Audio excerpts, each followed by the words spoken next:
All right, I think I might as well just start and just get going here. So, I'm kind of coming back to the podcast format. So what's been on my mind recently, or rather, the game I've been playing recently, has been Ape Escape. I've been playing Ape Escape, and I've really, really, really loved the soundtrack. It's very ethereal, kind of has that, high speed drum and bass that are very iconic of especially PlayStation racing games. And it just bridges me into a whole new topic of conversation around jungle music and breakcore in general. And it's interesting that all that music from that time period, at least in gaming, it has a certain vibe to it, a certain it reflects around virtual worlds and like half-true worlds, and it's kind of like this point in video game development where you had artists or programmers could more realistically depict what they were going for. And so in the Uncanny Valley, it's kind of like right before things got photorealistic and we got uncanny. So it's kind of ending right on the hump there, the first hump, where things are actually very abstract and very cool. And I've really loved the 90s era of gaming from an aesthetic point of view, because it's so how do I say? It's so ethereal, and that sense of a dreamlike state, which is my favorite feeling to experience in games, that is just crystallized in that sort of era. If I had to make a game myself, I'd make it with like N64 based sprites or graphics or whatever, like 100%. I wouldn't even bother with HD or 16-bit. I would go straight for the early 3D because it's the most dreamlike. Anyway.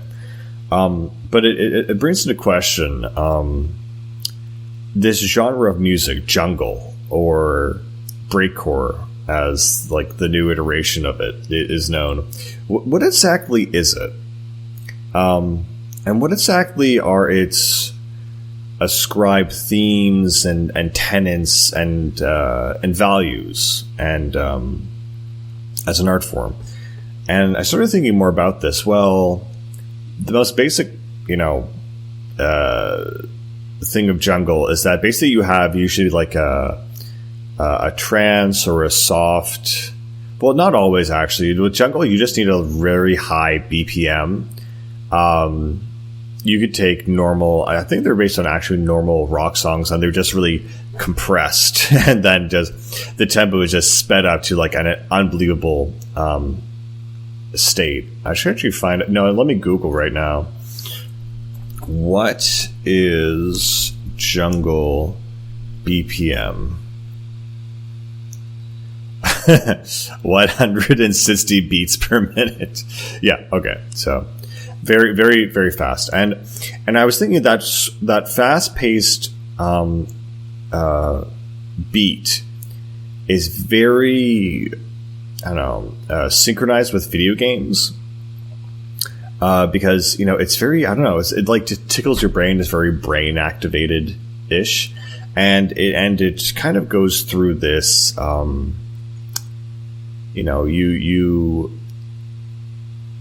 don't want to say it's giving you ADHD, but it's giving you that sense of high energy, brain power, focus, energy. And instead of being suited for a rave, I guess a lot of Japanese developers are like, hey, this could work for our video game, where it's a lot of high functioning brain power, just like going rapidly, whatever, and making a very distinct kind of setting and vibe in the early 90s.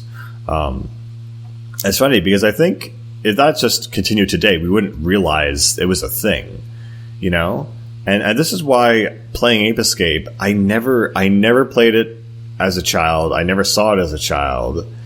I might have seen the characters, but I am very nostalgic for this game that I never played. And I think the music is a lot to do with that, because it's like this genre of music was just in this one decade. And it's weird that, we're 2 decades, where are we? Yeah, we're 2 decades away from the 90s, and we're just like, hey, no one does this anymore. And suddenly it's like we're acknowledging it, like, oh yeah, no one actually does this anymore. And I'm just fallen totally in love with this new genre. And it's funny because I got into breakcore, and then I realized, wait, jungle's a thing, and that was a 90s thing. And jungle and breakcore are very similar. The only main difference I would say is, like, if you have to summarize breakcore, it would basically be, you kind of start in with a trance soothing thing, like something that sounds like it's out of Silent Hill, and suddenly about a minute in, there's this drummer who comes in with 160 beats per minute who just slaps it, and maybe with some anime voice lines from some anime or something. That's the only main difference. It's more of like a trance state, and then you have all these beats in the foreground that come in, and then they fade out. And so it's like you're going from very soft, smooth brain to hyper active ADHD autism. I don't know. I don't know what to call it. I love it though. I love it. It's great. It's great.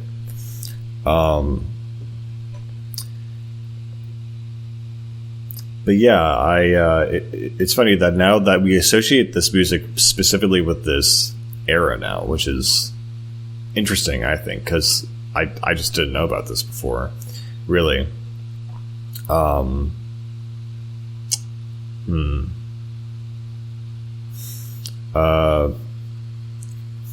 yeah, jungle. Jungle is just, I don't know. It just hits that spot where it's that high activity energy, and I'd love to see it incorporated in a lot more games. This reminds me of like one musical genre that is, I wouldn't say underground. I would say breakcore is kind of underground, or if you know like breakcore artists like Sewer Slut or Spermy, then you're like way ahead of the curve. But there's one like genre that is not even underground. It's just dead or non-existent, and I'm just making it up right now. Classic step. And well, I didn't make it up. It was Kiichi Okabe who made it up. Basically, in the Drakengard series, and unfortunately this is only Drakengard 1, they do this whole thing where they take classical symphonies like Tchaikovsky and I think definitely Shostakovich and Beethoven, I believe. Anyway, they take more of the modern classicals, like 1900s, and they'll like remix them in the game Drakengard. And it's kind of taking the symphonic beauty and organization of the orchestra of this massive, amazing machine and turning it into a primal, dystopian, anti-beauty or anti-harmony thing into total discord, really. Which is funny because that's what Hans Zimmerman said about the soundtrack for The Dark Knight Rises. He said he wanted to have Bane be this like, he's a modern man, and he's very kind of polite in a way, but he also is the embodiment of brute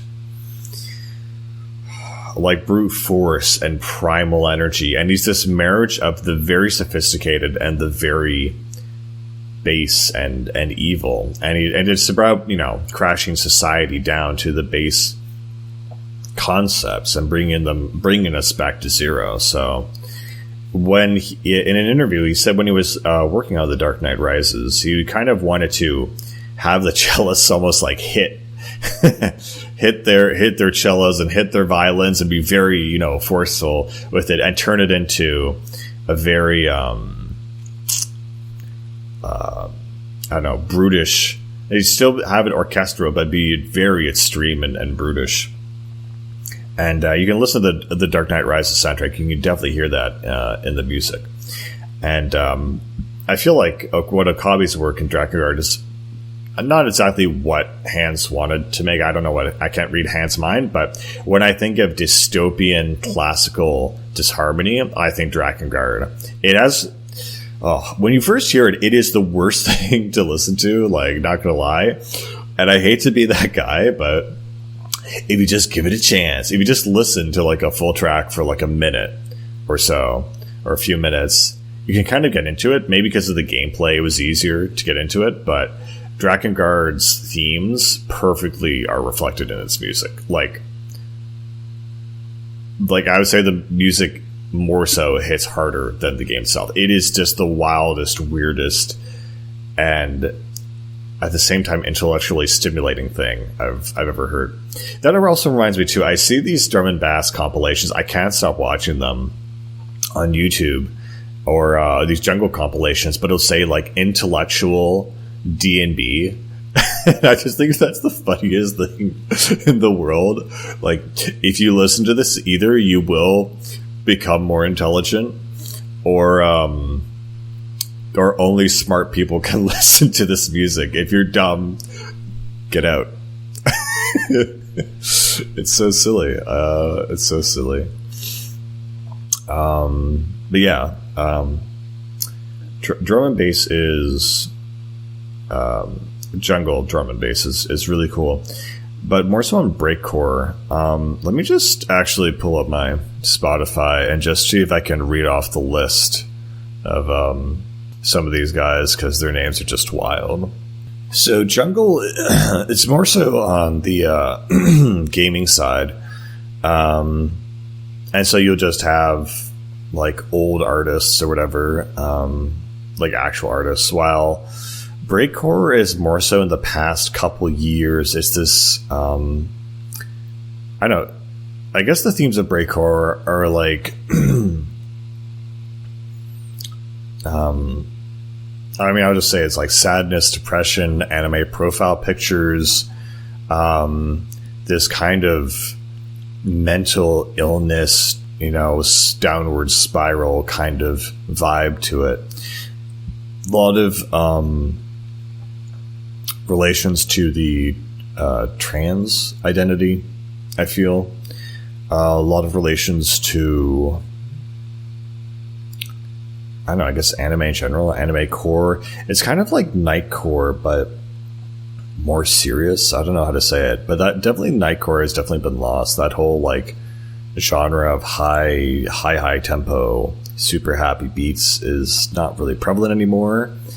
But for some reason, high tempo, destructive music is really in right now. So we've got, okay, I'll just try to pronounce some of these breakcore artists' names.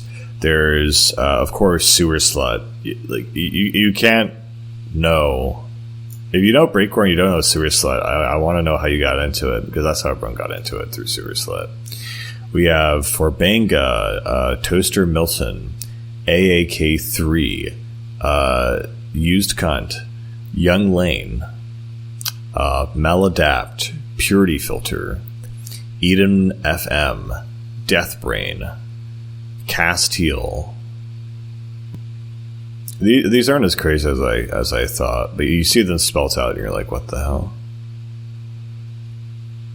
Who else is good? Who else is big? I think I've gone back too far. Where? Oh, there's Cube Nessie.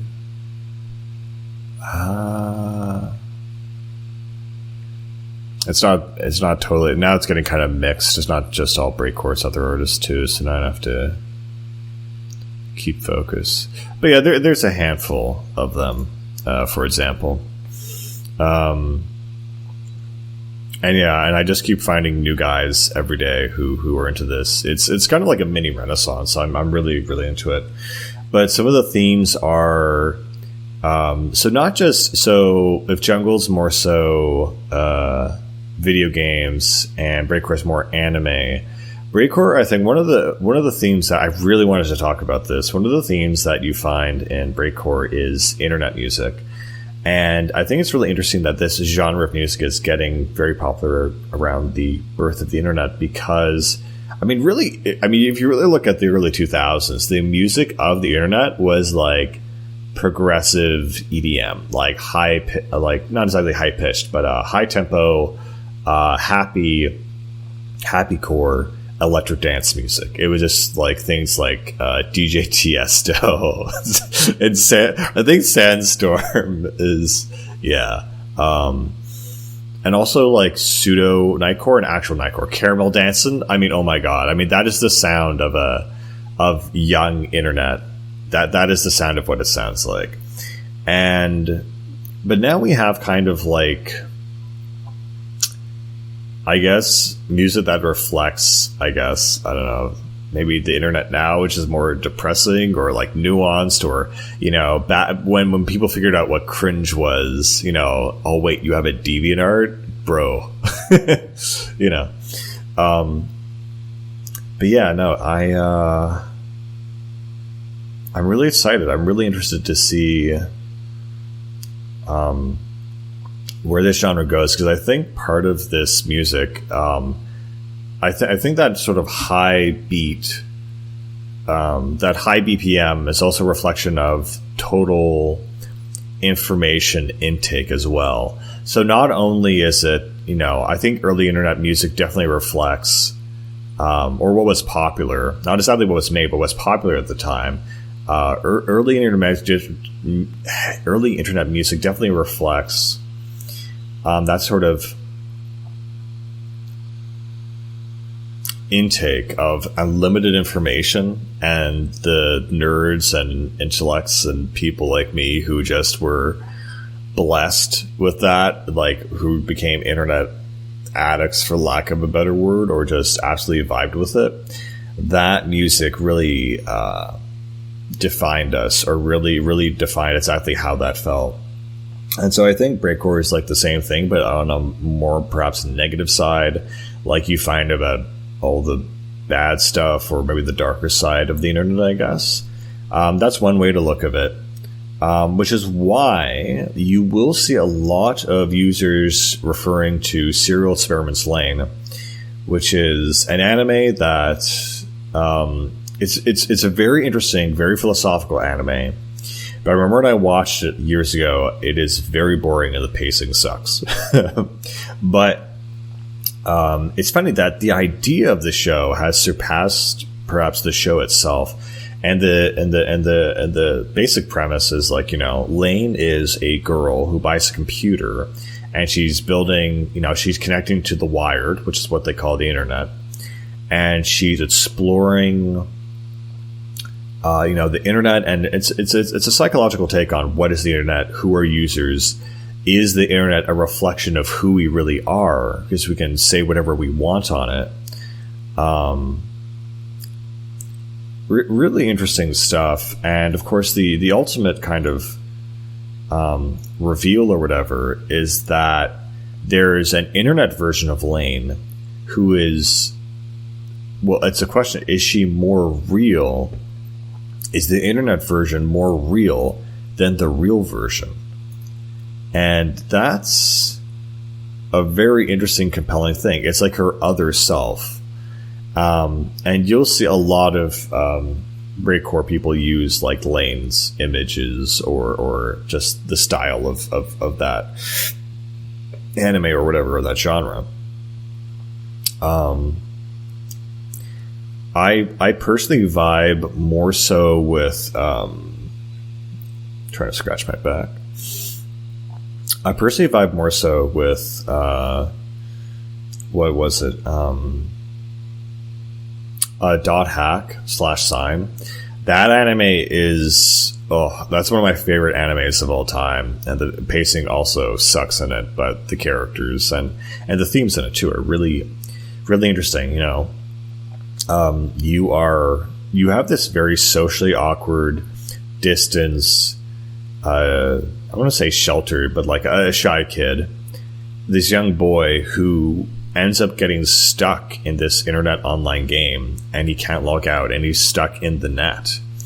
And it's about how he deals with that, and also other relationships and people around him, and how he finds his purpose in this place, and him just like going through like being a teenage boy, in general, and all those feelings that are associated with it. God, I think it'd be a lot more cool to tackle those kinds of ideas in music, if such a thing is even possible. But it's really interesting how the internet has brought us together, and yet we're still distant apart. So there's this weird vibe of that breakcore brings, where we have all this information overload, but our lives are kind of in disarray, or there's distress, or there's something distraught about stuff. And so with the benefit of information and truth comes, social isolation. I feel that's it. Loneliness and truth, and the ideals of love and beauty that we had not being realized. I don't know. That seems to be what breakcore kind of just feels like. And it's a very extreme mental journey. It's, I don't know, it reminds me of Death Grips a little bit, but definitely not as intense, obviously. Yeah, it just, I don't know, it goes hard, and I really, really like it. Don't flip that.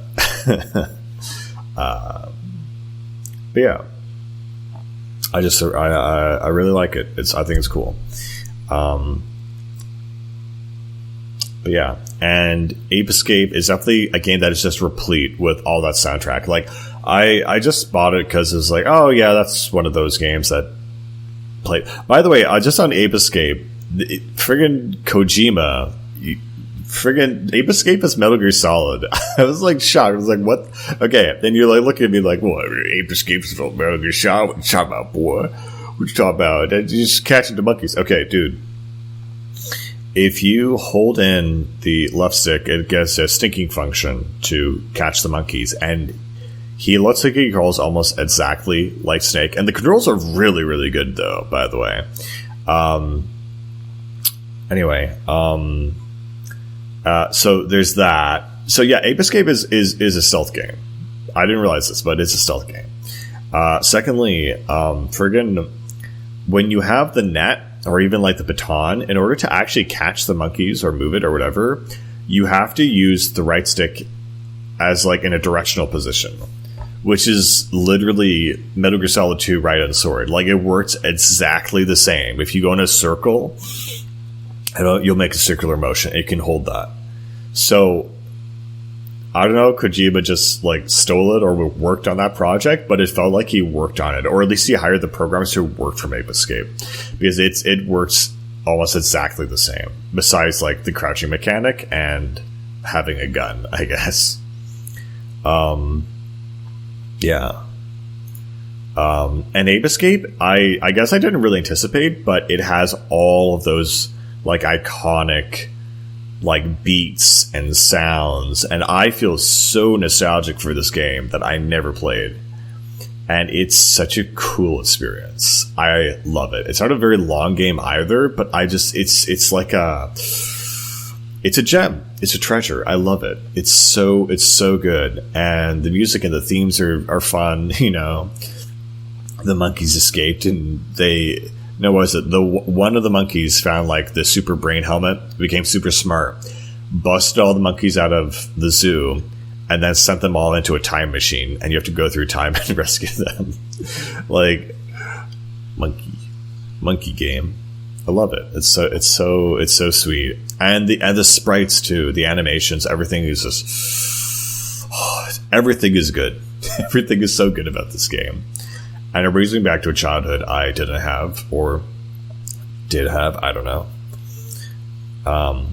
But yeah, it's funny that you hear jungle in these games of, for kids, or, from the 90s, from nostalgia. And it just has a really interesting effect or resonance with you that this sound is really the 90s. Because again, when you're in culture and you're doing something, it's not iconic until you stop, really, or if you keep doing it, I guess. I mean, now all video game soundtracks are either like orchestral or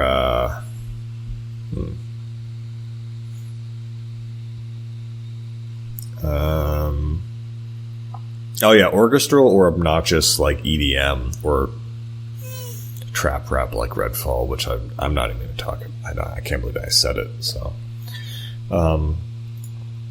yeah. Oh man.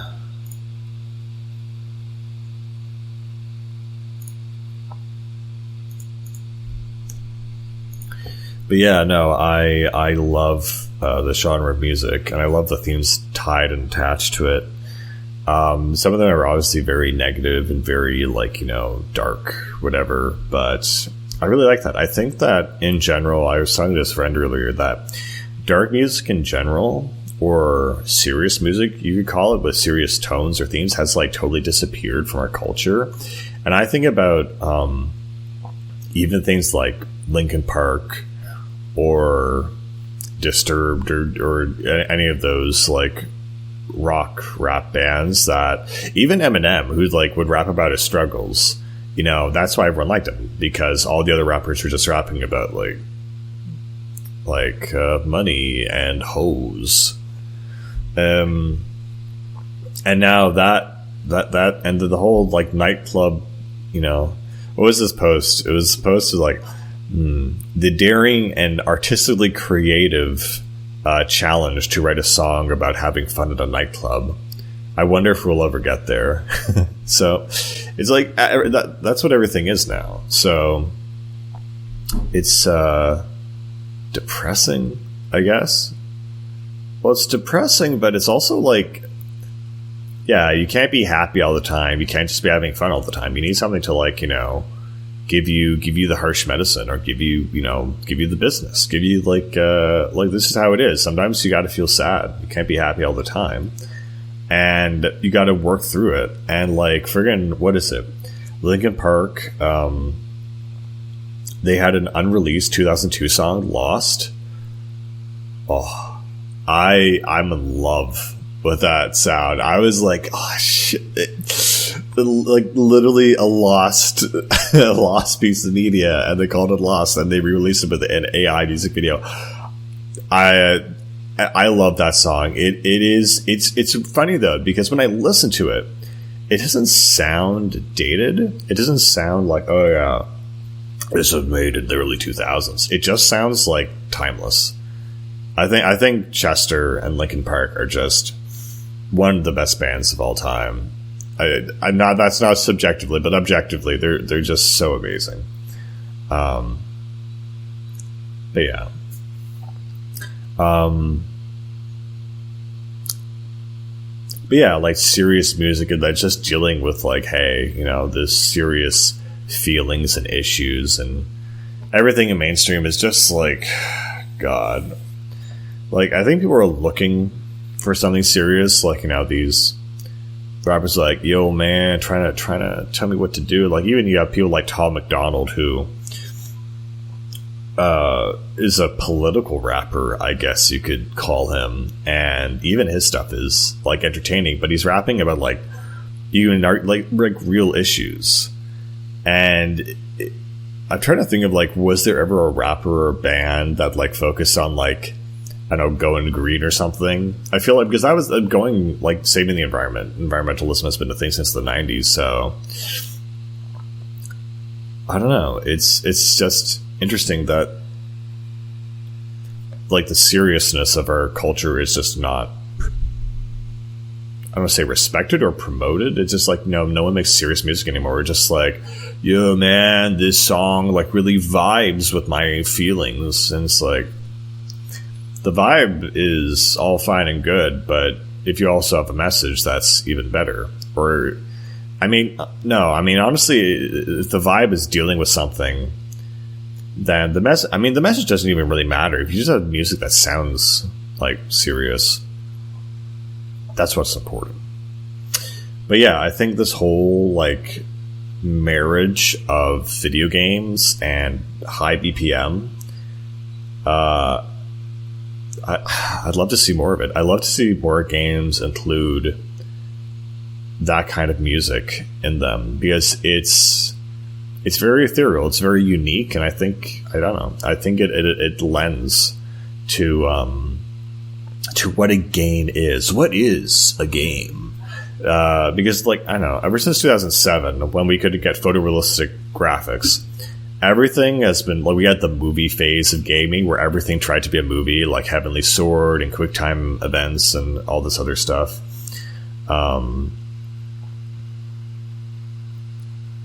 You had God of War, but that was kind of before then. But, I mean, you have New God of War, which is, I mean, it's a movie game, but because it tells a story like a movie, but the gameplay is pretty solid too, so I can't like say it's a movie game.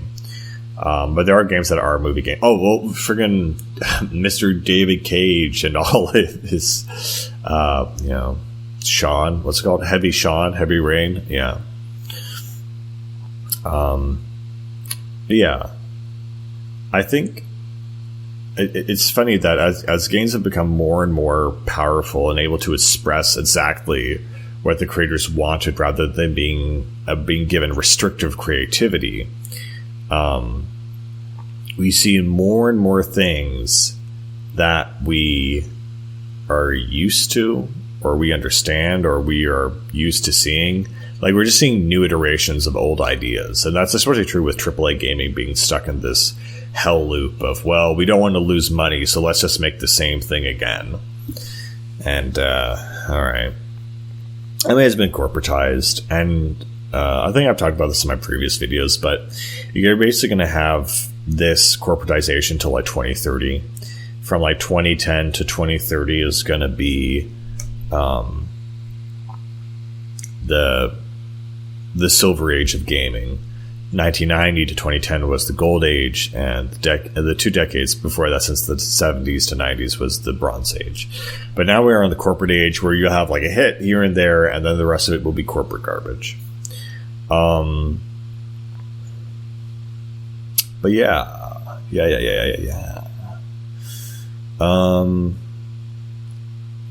But yeah, so it comes back to, what does the game sound like? That's a really interesting question. Gosh, I remember I heard an interview where some guy said he made the music to fit the game. I know in the controversial Mick Gordon's contract with Doom Eternal.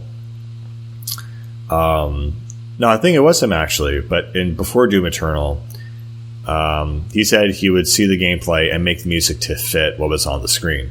And Doom Eternal's controversy was that they were telling him to rush and make the music without seeing the gameplay, and they didn't communicate with him properly. And I think he lives in Australia, right? So he's like different time zone and everything. And he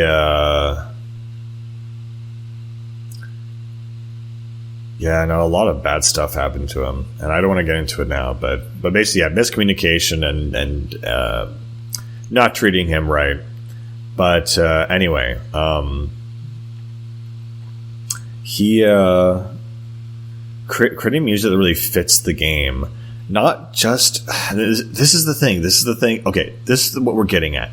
It's making music that just does not fit the game visually, like a movie, but it's fitting the music to the actual gameplay. And that's something that I think a lot of people just don't do, or maybe we even haven't figured out how to do that yet, but it's so rare that the game is completely finally done, and then you play it, and then you make music for it. I actually talked to a guy in, I think a cellist who worked on Kingdom Hearts 3 or 4? No, 3. And he does say, actually, they do the music usually as the last thing in the game. So it is usually the last thing to do, or they try to do it. But again, I wonder what would games be like if a game has been out for like 5 years and then they compose music for it. And I wonder if it's approaching game music from a totally clean slate. Like, it shouldn't sound like anything. Just like make it what you feel like it should be. And the only thing I can think of is that there's that one harp girl on YouTube. I forget her name, but exactly who I'm talking about with the glasses, that harp girl. And they'll tell her, hey, make a water level. And she'll do it. And then she'll hear what it actually sounds like. And I don't want to say hers are always better, but they're very, very good and interesting. And sometimes I prefer just like a totally abstraction versus a Hollywood-style classical piece, I guess, or whatever is expected. But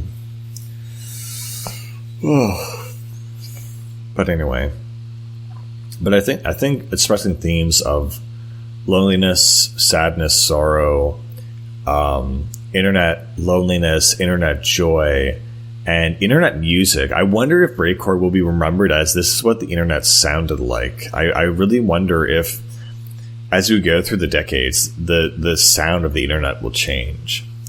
So when I think of early internet, like 90s, I think like Eurobeats and stuff, and then early 2000s would be more so anime like Caramel Dancing and Nightcore, and then 2010s. 2010s, I don't know. That's like a blank. I think of like remixes and YouTube poops. That's something else I just realized. Like we talk about when people stop doing things. YouTube poops, no one makes those anymore. From like 2000s to 2010s, 20-teens, what do you ever call it? No one makes YouTube poops anymore. I know one guy actually, but it's like no longer a thing. It's like a very specialized whatever kind of thing. And that era of autism is over. But yeah, I don't know. It's really interesting to see how things evolve and how music might reflect who and where we are.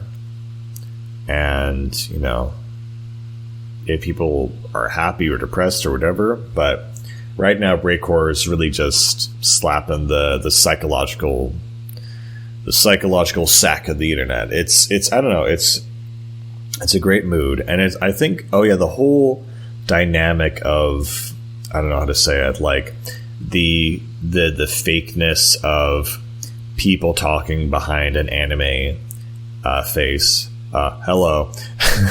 And the fakeness and conceited kind of, how do you say it? The seemingly real connection of internet relationships that don't actually materialize, or the inability for people to form actual proper relationships when they're chronically online and they have this cutesy fake thing. And it's like, I get it where, like anime isn't real. Like I get that. And some people seem to like want, the people used to seem to want to correct you. Like, you realize your waifu's not real, right? It's like, yes, that's the point. She's an ideal. She's a waifu.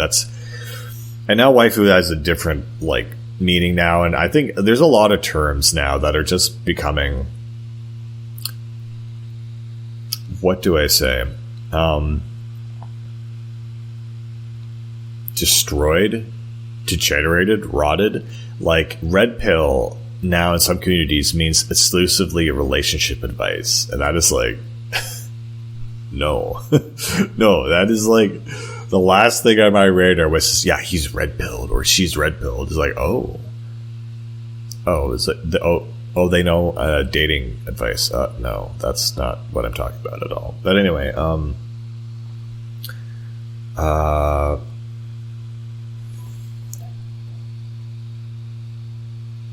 but yeah, this whole sort of ambient drum and bass thing, I don't know.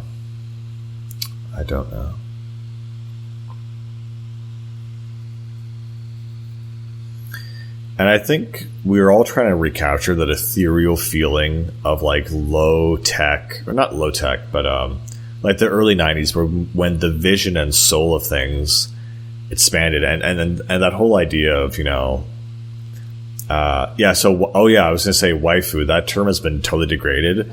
Like, if you have a waifu, she is your wife. Ooh, like no others. Like, you choose one. I think waifu just means anime girl I would like to have sex with, which is just completely, I would say, disrespectful. Like the whole point of having a waifu is that you actually connect with her. There's a million girls, there's a million anime girls that are made just to like be hot and sexy. So to say that you have multiple waifus or you have like a harem or like, it's just no, that's not how it works. And the vast expanse of all media, you know, the possibility that you find a character whose either aesthetics or their personality really jump out and really bond with you as to like, oh my god, this is who I want as an ideal. That's what it's about. And if you don't have a waifu now, like if you keep watching anything, you eventually will, because in all the different permutations, there's going to be one where it happens. I don't know. One thing that comes to mind is like people who have a lot of waifus in this one series, Persona, like 3, 4, or 5. You know, I mean, whatever. But people really go hard on some of these girls because it's a social building simulator, right? As part of it, and I would say besides like Mitsuru, I legitimately dislike most of the girls in the Persona series. Like, I don't get it. Like, people are like, oh, I love Chie, I love Yukiko, I love Nagato. I'm like, they suck. They're really boring. Like, one's like a tomboy, and that's like almost her whole personality. Yukiko's like, oh, will I be able to run the hotel my family's in? I don't know. I think Persona girls pretty much suck. And like, even with Tsuru, she's like fine. Like, she's my favorite of the series, but I'm not like head over heels for her. But yeah. Waifus. Yeah. No. I think we're getting off topic, let's get back on topic. The whole fake idea, anime, the whole idea of, I don't want to say infantilization, or, you know, there's a difference between healthily enjoying and engaging in a subject and a whatever fandom, or I hate the word fandom, or a genre or an art, and then becoming totally obsessed and reliant on it and be one of these people that is like, it's like, I need to be the cute girl. I need anime to be real. I was like, well, I do too, but I'm not gonna sacrifice myself and my dignity to make that happen, you know? I mean, the passions of the heart are greater than the rations of the mind. I said that, or David Hume said that, but let's just say I said that.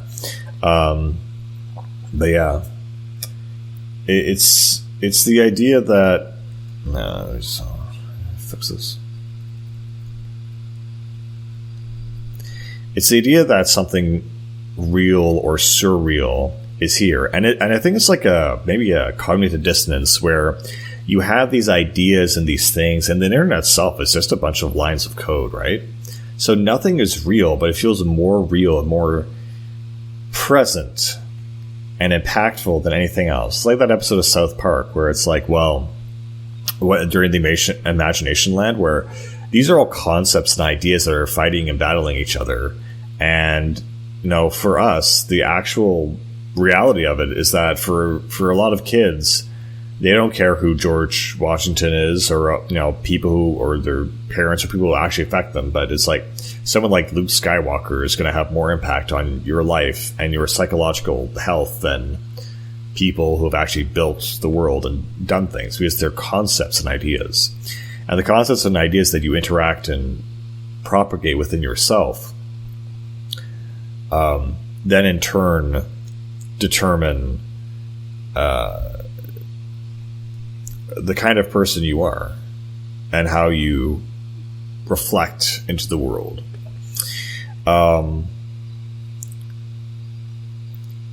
And so it's that idea where the internet is real, but it's not. And it's like hyper real. It's like a hyper reality where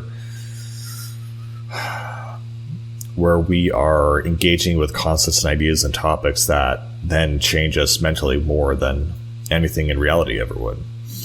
And I think there's some dissonance where, you know, that happens, and yet we're still very lonely and chronically online and disconnected. And so we're getting like maybe the higher psychological needs in Maslow's hierarchy, but not the social ones, which are way below. So it's this weird, odd situation where we're connected and disconnected from ourselves. And there's a whole sense of loss of identity, I feel, where, you know, you're trying to find, who am I? And you're seeing that reflection in the internet and saying, well, maybe this is what I want. And that's exactly the same themes of Dot Hack and Lane and stuff. I don't know. I think those early stories about early internet and a psychological thing where they didn't know what it was going to be are just the most fascinating thing to me. And I think this music perfectly marries those two ideas. You know, it's kind of like, whenever I listen to breakcore, what I really think about is this is like the first time what it really feels like is you're going down a Wikipedia rabbit hole. That's what they really sound like. It's like, oh, what happened in 1452 in Constantinople? What's this kind of weird, what's this kind of gun? What's this kind of virus? Viruses aren't technically alive because they don't breathe or reproduce. They just copy. Did you know? Just information overload. And there's kind of enjoyment from that, but also social deprivation from it as well, because then you find out stuff you can't share, or you go on Live League. I don't know. It's internet music, and I wonder if breakcore will be like considered internet music, where you have information overload and flow, and also sad themes, but also happy themes. And I think a lot of breakcore is definitely sad music, but I think I've seen a little bit that's happy music. And I guess I'd like to see more of everything, but I don't know. It's a mood, it's a vibe. I want to see more of it. And I want to see more games incorporated too. I think it'd be really cool to have either Classic Step or Classic Core from Drakengard, and also breakcore in games. Not in rhythm games though. I think that would be way too freaking hard. So Anyway, I think those are all my thoughts right now, and seems like we're coming up to the hour, so I think I'll end it there and say go play Ape Escape. It's really well made and a lot of fun, and makes me feel very nostalgic. I love it, and I love you guys, and I'll see you later. Bye.